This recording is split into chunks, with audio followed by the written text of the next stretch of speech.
Hi there, I'm Linda and this is Huttons Valley Permaculture. Today I'm out in my front vegetable garden just having a look around and deciding what I might grow for summer and where I'm going to plant it. My aim is to grow as much of my own foods as possible and then source the rest of my foods in a way that it reduces my impact on the earth. In today's video I'm going to show you what I've got stored in my bulk pantry, and also towards the end of the video I'm going to be sharing with you some of my favourite preserving recipes.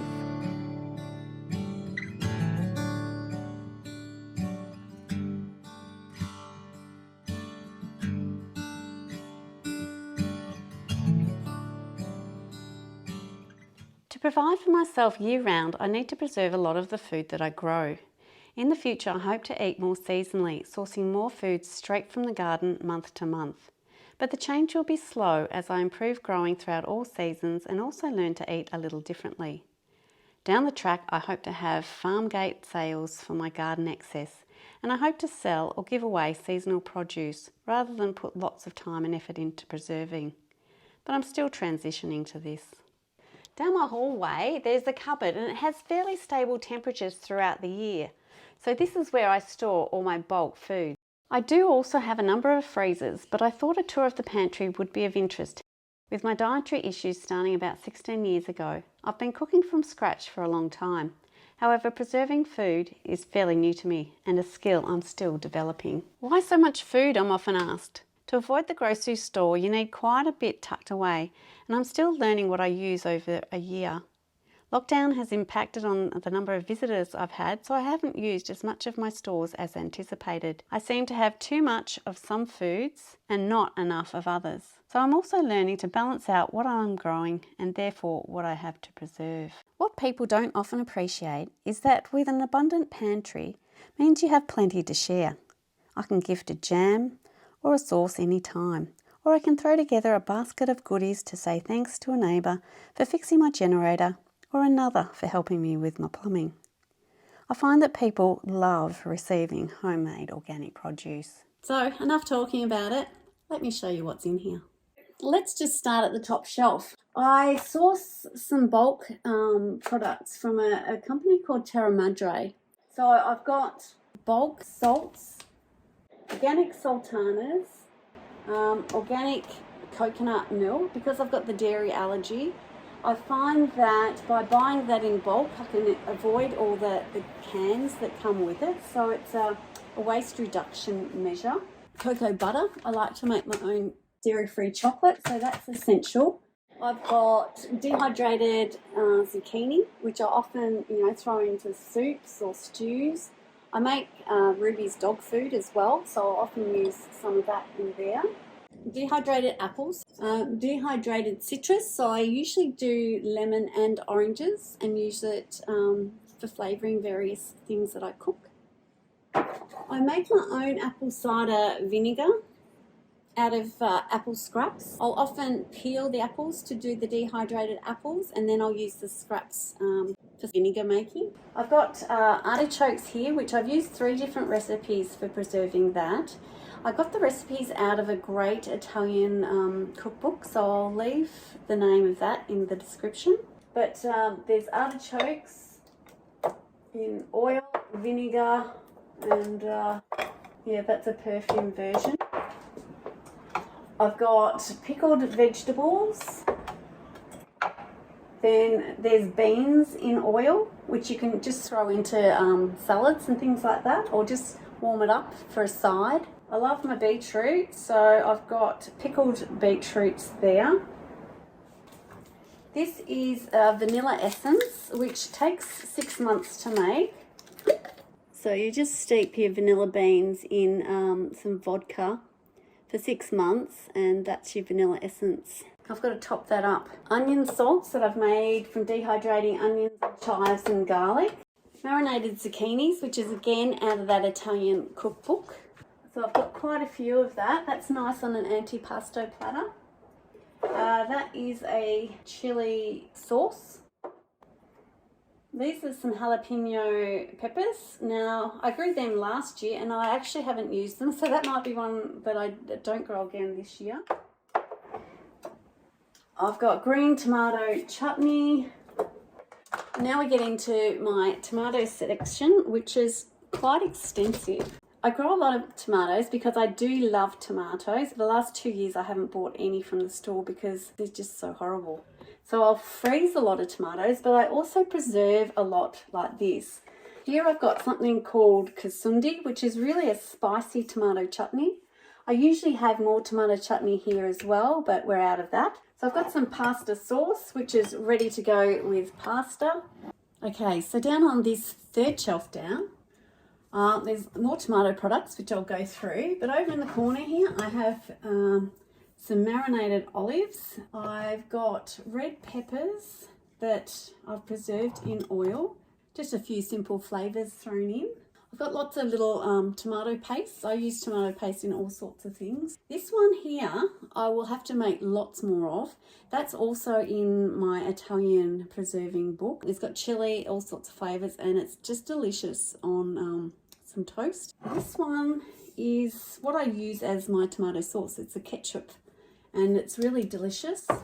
This is a tomato cooking sauce. You can just sort of do a slow simmer sort of cook with that. I've got tomato soup. This one is a fermented chili relish.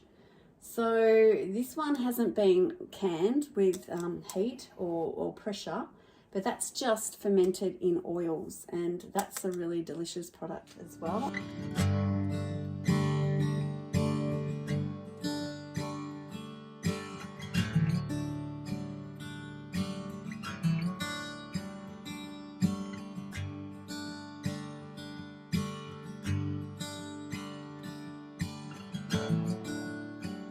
This one here's a really interesting one. I've dehydrated some kiwi fruit, and I didn't really think I'd like that, but it's actually surprisingly delicious. So if you haven't dehydrated kiwi fruit, give it a go next time it's in season. Just over in the corner there, I've stored my mead, a lime cordial, and some lemon cordial. I've got pickled cucumbers. Now, the pickled cucumber products, I've got that one, and I've also got a cucumber relish, which I do gift and people like them, but I find that I don't actually use a lot of this sort of stuff. So I'll stick to the tried and true recipes that people love so I can gift it or use it in trades. But some of these other recipes I might just not do. Now we're getting down to the bottom shelves. So I've got my bulk rice. I've got sardines at the back there. This is where I'm getting into the store cupboard from the things that I need. I bake my own gluten-free bread because I found some of the bread you buy in the supermarket, it's been flown halfway across the world, and it's not great when you get it. So I do make my own. I do make my own corn tortillas. So I buy the masa for making the tortillas. By making my own breads and tortillas, you actually get rid of a lot of the rubbish that comes with it. So all the plastics that's surrounding these foods. Here I've got, this is a paper bag. So for all the tortillas I make with this, which is just a bit of oil, salt, the flour and water, you've done away with all the plastic that would have come with a commercial tortilla. So it's really worthwhile just making your own. And I've got my storage of eggs. I keep eggs out of the fridge. I have read that they dry out more in the fridge. And if they're clean and unwashed, they're fine on the shelf here for what I've read is about 5 weeks. Bulk chamomile. I've dehydrated my own chamomile flowers from the garden, so that's a nice tea to have with a little bit of my honey. And I do like a bit of coffee, so I've got some coffee beans and I've got some tea bags, and that is for making my kombucha. Down the bottom here, I have more bulk supplies from Terre, Madre. I've bought in a lot of sunflower seeds and pepitas. And because I've bought them in bulk, you do get rid of a lot of the plastic packaging that comes with buying in smaller quantities. And I also find that I use it more freely as well. I've got bulk cacao. I've got coconut sugar there. I've got some vinegar for when I pickle some ingredients. And this is the last pumpkin I've got. I also preserved some eggs. It's the start of spring at the moment, so they've kicked in with the laying. So I'm just starting to put a few eggs away. When it gets really hot in summer, laying will slow down. Now I'd like to share with you some of the recipes that I really love and think that I'll be making year after year. So the first one is a ketchup. It's the Thermobexta Ketchup recipe. So I'll be leaving a link down below. It's got red peppers and tomatoes, and it's a really lovely flavour.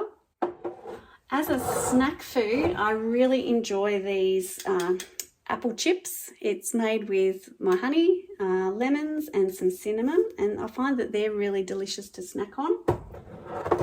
This pickled beetroot recipe has some extra spices and garlic, and it's just really yummy. So that's a favourite. Quince Jelly, it's beautiful and delicious, and I'll be making that year after year.